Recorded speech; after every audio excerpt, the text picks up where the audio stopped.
So, ito po yung tutorial kung paano tayo gumawa ng lotus na chandelier. So, ito na po yung mga na-assemble natin. So, mag-assemble tayo ng isa. Tapos, step by step, tuturuan namin kayo kung paano ito ma-assemble. Ito yung mga kasama sa isang pack. So, bale, mayroong ganito na walang butas, ay walang ano sa gilid, yung walang curve. Tapos, ito. Ngayon, meron din ganito, 2, 4, 6, 8. 8 na ganyan, tapos dalawang ganito. So, first step is, lalagyan mo muna natin ito ng isa. Tapos, dito, ilalak na po natin yung isa dito. So, 4 yung kailangan natin yan na ganyan. Lalagay yung pang tusok dito sa pangalawa. Tapos, i-connect na po natin, pagsasamahin na po natin itong dalawa. Ito, saka ayan. So, continuous lang po, nakadalawa na tayo. Ito yung pangatlo, ganun pa rin, tusok dun sa pangalawa. Ito yung first, second. Tapos itutusok natin dito na kasabay na po yung dalawa. Then, last. Ganun din po, sa pangalawa pa rin itutusok. Tapos, itusok din, pagsasabayin na ito, saka ito. Tapos, yung pang last, ito na, yung may design dito sa gilid. So, tutusok natin yung dalawa po. Yung dalawang nasa left side nitong lotus. Ganyan po. Tusok na pa rin natin, pagsasabayin na. Tapos, ito, dalawa na lang. So, pag-iisahin na lang po natin siya. So, ganyan po ang kalalabasan niya. Mapapansin nyo na dito, sa area to, hindi siya natatakpan. So, ito yung isang petal ng lotus. Tapos, ito, kita yung square niya. Tapos, ganun din dito. Yung purpose nito, dapat kita din dito. Yun, nakikita yung butas. So, 8 yung ganito. So, gagawa tayo ng 8 na ganito. Same process lang po.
Then, ito na po yung last. Tingnan maigi, itong form niya. Hindi dapat ganito. So, mas curve dito. Dito medyo pa-slant. Ito, super curve. So, ganito dapat ang hawak. Tapos, lagay yung pin or yung pangtusok dito. Lagay dyan. Pangalawa, same din. May dalawang hole siya. 1 and 2. So, dito po tayo sa pangalawa. Pangalawa. Tapos, pagsasabayin na ito, saka yun. Okay, continuous lang. Ganun pa rin. Pagsasabayin pa rin. Same din ito, yung pang last, 4, 1, 2, 3, 4. Tapos pagsabayin, 5. Ayan yung pang 5. Ito po yung may design na dito sa gilid. So, tusok. Dito, dalawa na yung pang tusok na ilalagay. So, ayan na po, nalagay natin. Ngayon, i-assemble na po natin siya. So, yung form nito is ganito. So, ngayon, magbibend siya ng ganyan. So, ganyan ang diskarte niya. Yan. Tapos, ilalagay po ito. So, pag ganyan po. So, wait lang.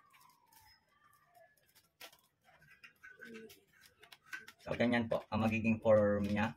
Tapos, ganyan. Tandaan nyo. Ang magkakasunod, no? Ito, nandito yung pangtusok, no? Dito yung pangtusok. Dito din yung pangtusok. Ngayon, same lang sila. Ganyan. Ngayon, ito, ibibend yung pag ganon. Itutusok nyo na dito sa pangtusok na to. Ganyan. Itusok na natin. Tapos continuous lang. Yung sumunod, itutusok nyo pa rin na ganito din. Continuous lang. Dala-dalawa na yan. Ito yung mga walang, yung parang pako. Itutusok nyo na dyan sa kabila. Yan. Mapapansin nyo na tama yung gawa nyo kapag kita na naman yung butas dito. Itong butas na to, dapat nakikita yan. So, diretso lang. Next is ito. So, tandaan, ganyan, nakikita yung pangtusok, no? Ito yung pangtusok, ito yung pangtusok. Ngayon, ibibend pa ganyan. Tapos, ilalagay dito sa unang dalawang ang parang pako niya. At bitawan nyo na. Tapos, pasunod-sunod lang, ito, gaganon na yan, i-bend nyo na lang. Dapat ma-form siya na parang nag-curve na ganito. Continuous lang doon sa 8 ganito, 8 lotus petals.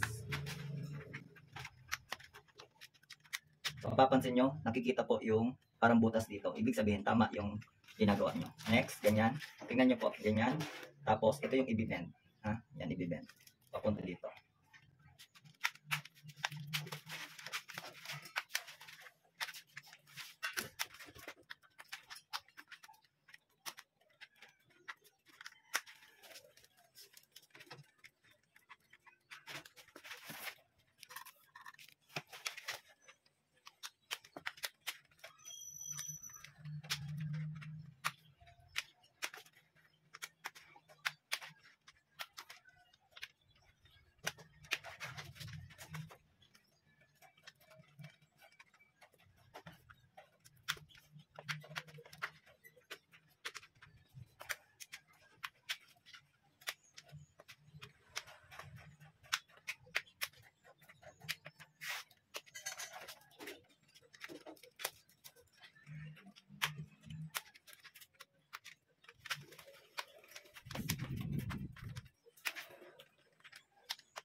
So ngayon, magkakatabi na yung 8. Ngayon, pagdudugtongin naman po natin ito, 2.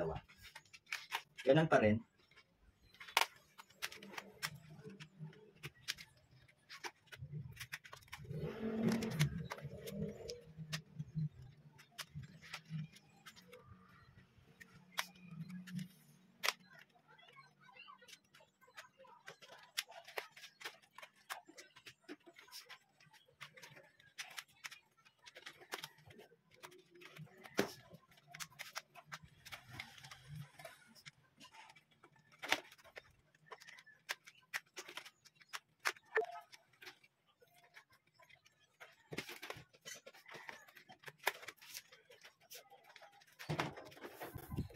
So ngayon, almost assemble na siya. Itong 2, ilalagay naman po natin. Doon sa may butas, yung kaninang tinuturo ko, din natin siya ipapasok.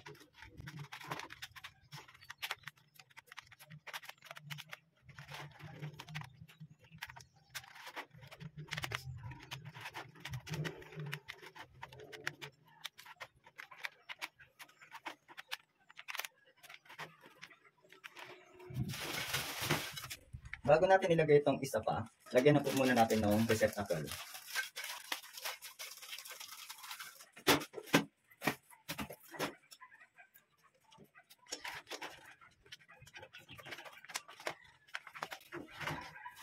Ngayon, ilagay naman na po natin.